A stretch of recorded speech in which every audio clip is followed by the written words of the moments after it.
नमस्कार, मैं हूं शुभे मिश्रा। लोकसभा चुनाव में बस गिनती के दिन बच गए। हर दिन सियासत अपनी चाल बदल रही है। नेता चुनावी मोड में हैं और हर तरफ चुनावी शोर है। नेताओं के भाषण, रैलियां, रोड शो, नारेबाजी, नॉमिनेशन और शक्ति प्रदर्शन, ये सब कुछ आप इन दिनों देख रहे हैं। जरूरत थी एक ऐसे खास कार्यक्रम की जो राजनीति के भूत से लेकर वर्तमान तक की कुंडली बताए। एक ऐसा कार्यक्रम जिसका नाता बिहार की सियासत से जुड़ा हुआ है।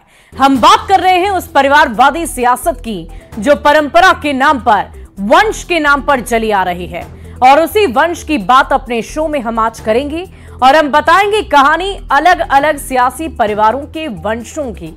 तो चलिए सबसे पहले शुरुआत करते हैं और बताते हैं कि बिहार के सबसे बड़े राजनीतिक घराने यानी कि लालू प्रसाद की फैमिली पॉलिटिक्स के बारे में, और जानेंगे कि जेपी आंदोलन से देश की राजनीति में अपनी अलग जगह बनाने वाले, बिहार की राजनीति के किंग मेकर के तौर पर जाने जाने वाले लालू प्रसाद की पॉलिटिक्स कैसी रही, कैसे आज के समय में उनके परिवार के इर्द गिर्द आज की सियासत घूम रही है।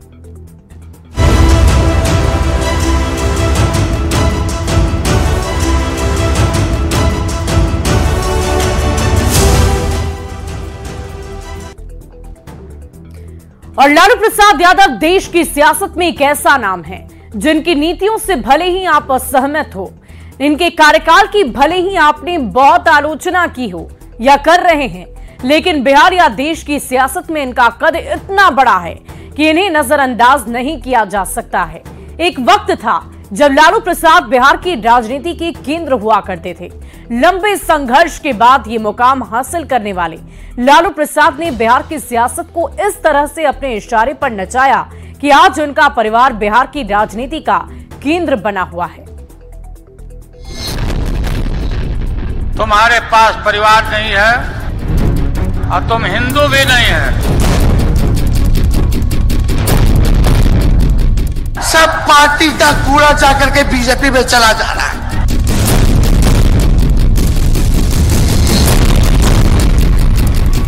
परिवारवाद है, परिवार के लिए लोग लड़ रहे हैं। बेटों को सेट करने में पूरे बिहार को अपसेट कर रहे हैं। तेजस्वी को और मजबूत करना है, मजबूत तो है ही।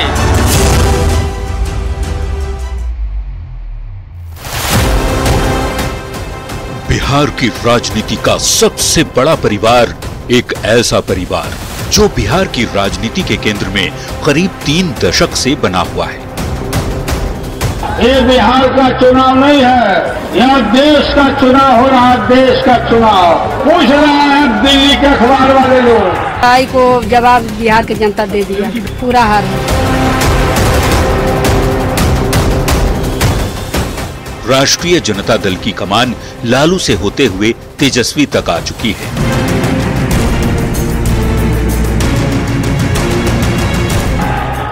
लालू जी आप और नीतीश काहे के लिए इकट्ठा हुए हैं। वंश में हम दिखाएंगे किस तरह लालू की दूसरी पीढ़ी आज बिहार की सत्ता के अहम किरदार बन चुके हैं, लेकिन उससे पहले कहानी लालू प्रसाद की।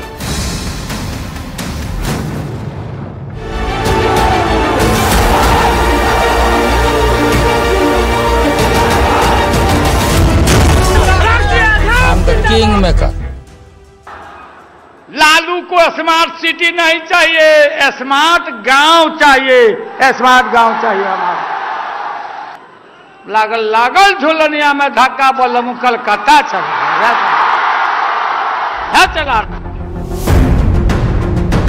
90 का दशक ये वो वक्त था जब लालू प्रसाद बिहार से लेकर देश की सियासत में एक ऐसा नाम बनकर उभरे जो पटना से लेकर दिल्ली की राजनीति में छा गए और देखते ही देखते भारतीय सियासत का एक ऐसा नाम बन गए जिसकी राजनीतिक धमक दिल्ली के सियासी गलियारों में सुनाई देने लगी।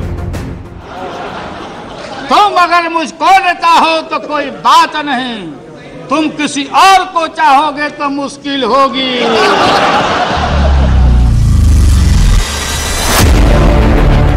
लालू प्रसाद भारतीय राजनीति के वो खिलाड़ी जो सियासत में तो माहिर हैं ही, साथ ही उनके ठेठ अंदाज से उन्हें इतनी लोकप्रियता मिली कि 90 के दशक में वो बिहार की सत्ता को अपने इशारे पर नचाने लगे। लालू प्रसाद की राजनीति करने का ढंग ऐसा था कि विरोधी भले ही उनकी विचारधारा के खिलाफ मुखर होकर बोलें, लेकिन उनके बयान पर ठहाके लगाने से खुद को रोक नहीं पाते थे। आप कहाँ बैठ के टुकुर टुकुर देख रहे हैं? ये है तो आप एक बार नहीं, आप 2 बार हो गए। नेहरू जी तो एक बार बोले, आप हो गए 2 बार। आप तो जान छोड़िए मुल्क का।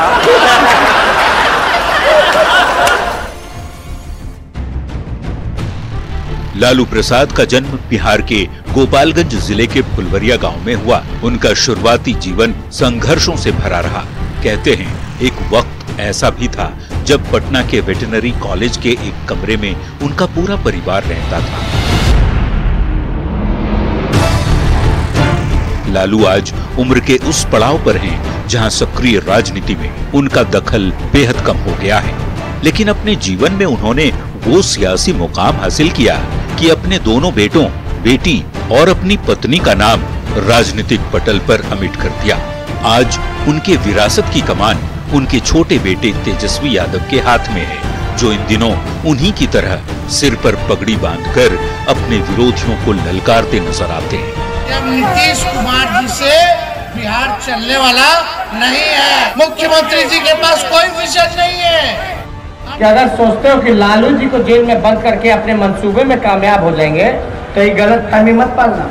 लालू जी को भले ही तुम लोगों ने साजिश के तहत जेल में बंद कर रखा है, लेकिन लालू जी का बेटा यही खड़ा है। हल्का सा भी अगर हमारे आरक्षण और संविधान और गंगा जमुना तहजीब पर, भाईचारे पे अगर बुरी नजर अगर तुम डालोगे तो अंजाम बुरा होगा, ये समझ लो।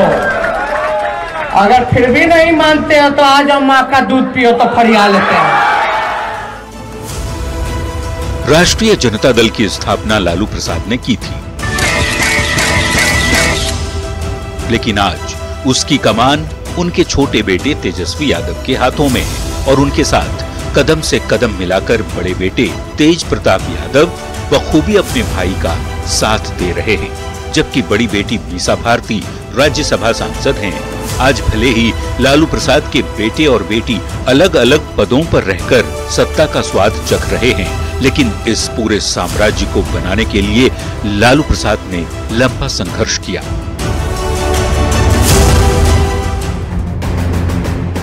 लालू प्रसाद का परिवार आज भारतीय राजनीति के उन चुनिंदा परिवारों में शुमार है जिसके सदस्य ही पार्टी के अहम पदों पर काबिज हैं। पत्नी राबड़ी देवी पूर्व मुख्यमंत्री हैं, बेटी मीसा भारती राज्यसभा सांसद हैं, बड़ा बेटा तेज प्रताप यादव पूर्व मंत्री है, छोटा बेटा तेजस्वी यादव पूर्व उप मुख्यमंत्री, तो साला साधु यादव और सुभाष यादव दोनों ही पूर्व सांसद हैं। इनके अलावा लालू प्रसाद की बेटी अनुष्का यादव की शादी कांग्रेस नेता चिरंजीव राव से हुई है, जो हरियाणा विधानसभा के सदस्य हैं, जबकि सबसे छोटी बेटी राजलक्ष्मी यादव की शादी उत्तर प्रदेश की राजनीति के सबसे बड़े परिवार यानी कि मुलायम सिंह यादव के पोते तेज प्रताप यादव से हुई है, जो 2014 में मैनपुरी से लोकसभा के सांसद रह चुके हैं। साथ ही अपनी चौथी बेटी रागिनी यादव की शादी समाजवादी पार्टी के नेता राहुल यादव से हुई है। वहीं इस बार यानी 2024 के लोकसभा चुनाव में उनकी दूसरी बेटी रोहिणी आचार्य सारण लोकसभा सीट से आरजेडी की टिकट पर चुनाव मैदान में उतर रही हैं। लालू परिवार की जड़ें न सिर्फ बिहार की राजनीति में जमी हुई है, बल्कि उत्तर प्रदेश की राजनीति में भी उनके परिवार का दखल साफ दिखाई देता है। मैं लालू प्रसाद ईश्वर की शपथ लेता हूं कि लालू प्रसाद 1990 में पहली बार बिहार के मुख्यमंत्री बने। इसके बाद उनकी लोकप्रियता 7वें आसमान पर पहुंच गई। यही वजह है कि साल 1995 में एक बार फिर बिहार की जनता का उन्हें भरपूर समर्थन मिला, जिसकी बदौलत वो एक बार फिर यानी दूसरी बार बिहार की सत्ता पर काबिज हो गए। 1995 में मुख्यमंत्री बनने के बाद लालू प्रसाद पर चारा घोटाले का आरोप लगा और 1997 में सीबीआई ने पहली बार उन्हें गिरफ्तार किया। अब तक जिस लालू प्रसाद की ठसक पटना से दिल्ली तक थी, जिसे किंग और किंग मेकर दोनों की उपाधि थी, उसी लालू प्रसाद को जब जेल जाना पड़ा तो उन्होंने सत्ता की चाबी पार्टी के किसी भी नेता को देने की बजाय अपनी पत्नी राबड़ी देवी को दे दिया और यहां से शुरू हुआ बिहार में लालू राबड़ी युग। वहीं 1997 में राष्ट्रीय जनता दल का गठन किया गया। चारा घोटाले की वजह से जेल जाना पड़ा।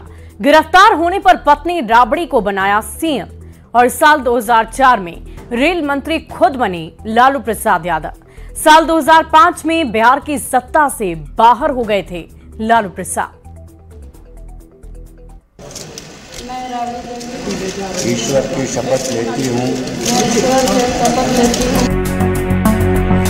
राबड़ी देवी जब बिहार की कुर्सी पर बैठी तब उन्हें राजनीति का ABCD तक नहीं पता था, लेकिन कहते हैं ना कि किस्मत कब किसे कहां बिठा दे इसका अनुमान तक नहीं लगाया जा सकता।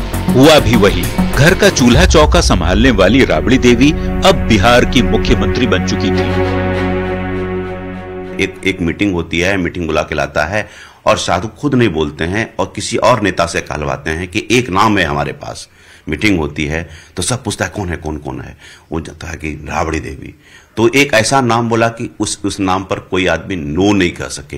ये स्क्रिप्ट मेंटली पहले से तैयार था और जितने सारे लोग एम्बिशियस लोग बैठे हुए थे और ये पीछे से बिहाइंड द सीन काम कर रहे थे साधु यादव, और एक ऐसा नाम एक पार्टी के कार्यकर्ता से बुलवा दिया कि उसको कोई नो ना कर सके।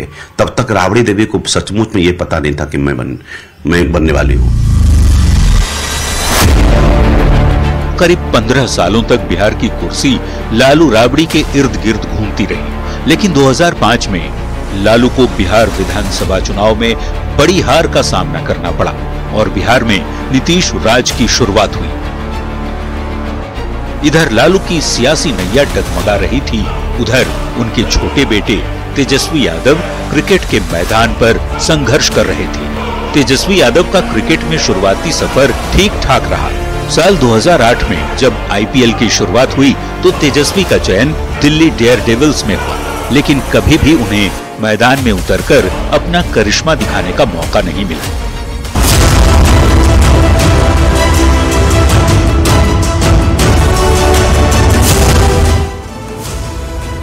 एक तरफ तेजस्वी क्रिकेट के मैदान पर संघर्ष कर रहे थे तो दूसरी ओर लालू और राष्ट्रीय जनता दल बिहार की राजनीति में अप्रासंगिक होते जा रहे थे। ना तो लालू को सफलता मिल रही थी, ना ही तेजस्वी को। ऐसे में साल 2010 आते आते तेजस्वी को ये समझ आ गया कि क्रिकेट के मैदान पर समय बर्बाद करने से बेहतर है पिता की विरासत को संभाला जाए, और साल 2010 में औपचारिक रूप से उनकी राजनीति में एंट्री हो गई।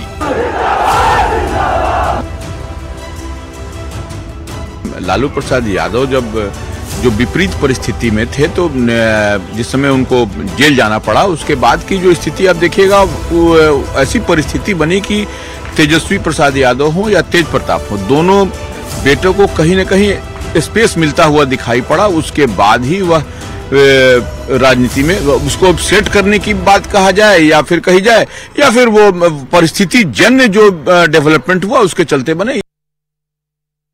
और लालू यादव को जब सीबीआई ने गिरफ्तार कर लिया तो उनके सामने संकट ये था कि सत्ता की कुर्सी आखिर किसे दी जाए। वो चाहते थे कि कुर्सी पर किसी ऐसे व्यक्ति को बैठाया जाए जो न सिर्फ भरोसेमंद हो बल्कि उनके इशारों पर काम भी करे। और यही वजह है कि उन्होंने घर बार और चूल्हा चौका संभालने वाली अपनी पत्नी यानी कि राबड़ी देवी को घर की चारदीवारी से बाहर निकालकर बिहार की सत्ता पर बिठा दिया।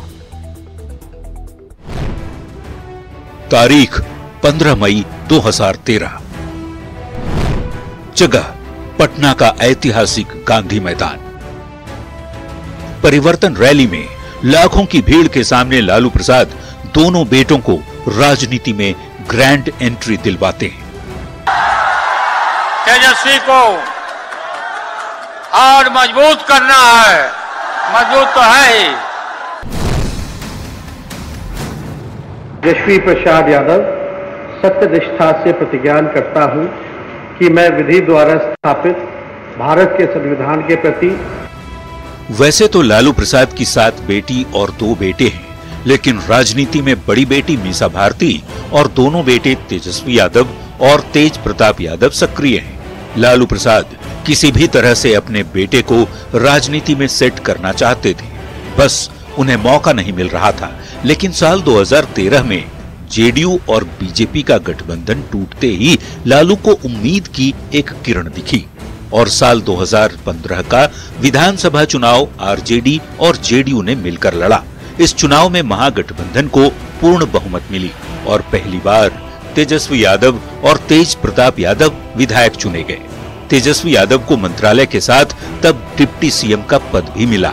बड़े बेटे तेज प्रताप को भी नीतीश कैबिनेट में अहम मंत्रालय मिला और आखिरकार लालू प्रसाद अपने बेटों को राजनीति में सेट करने में कामयाब रहे।